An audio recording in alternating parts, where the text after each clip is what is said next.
When the man woke up, he realized he could no longer understand the digital creatures again. In a panic, he bought everything his friend had. Then he went to a computer store. After purchasing cameras, microphones, and other hardware, he was finally able to communicate with the creatures again. Walker became completely absorbed in their company. When his editor called, he suddenly realized the deadline was the next day. Since exiting the game would cause the creatures to disappear, Walker had no choice but to go to the office to finish his review. As he opened the door, his friend happened to show up. After letting his friend stay at his place, Walker headed to the office to continue working. While he was rapidly typing his review, his boss walked up to him. He told Walker the game would no longer be released. Hearing that, Walker immediately got up and left. The boss was confused and tried to delete Walker's review, but what he saw looked more like a DNA-like diagram than an article. When Walker returned home, he found his friend sitting at his computer. A sense of dread instantly hit him. During Walker's absence, his friend had been killing the creatures for fun. What was meant to be a nurturing simulation had turned into a game of destruction. The creatures' screams had become his friend's source of excitement. Seeing this, Walker shoved his friend aside. The fuck?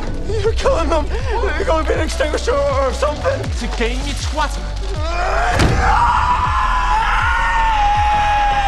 Your fucking mechanism's done! The two quickly got into a violent fight. Meanwhile, the creatures trembled in fear, watching the fight through the monitor. In the end, Walker killed his friend. Then he stuffed the body into a suitcase and disposed of it. Charlie asked Walker for his friend's name so they could notify the family, but Walker ignored him completely. He said that through this incident, he realized he was the protector of the creatures. Without him, no one in the world would care about them. So Walker began doing everything he could to upgrade their system. He kept buying more and more hardware. As the equipment improved, the creatures evolved faster and faster. But Walker's ambition didn't stop there. He wanted the creatures to coexist with humans. To make that happen, they needed to study human thought. Through their joint research, they developed a brain-computer interface. Look, plug and play.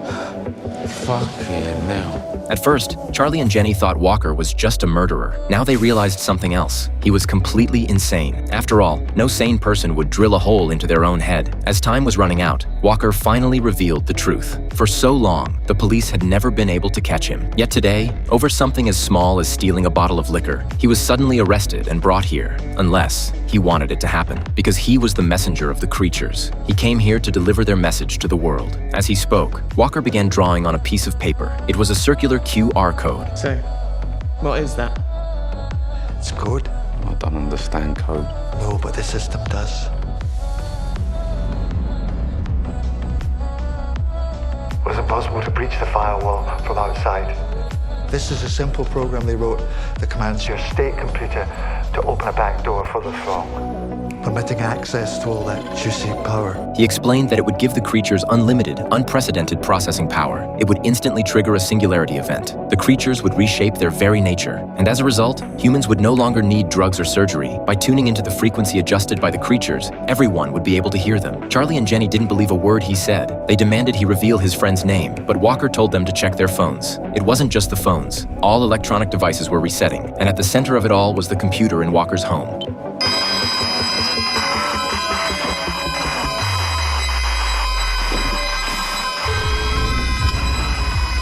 The voices of the creatures echoed across the sky. Humans everywhere collapsed to the ground. But Walker reached out his hand to Charlie. This time, the one who would wake up, would it be Charlie or one of the creatures?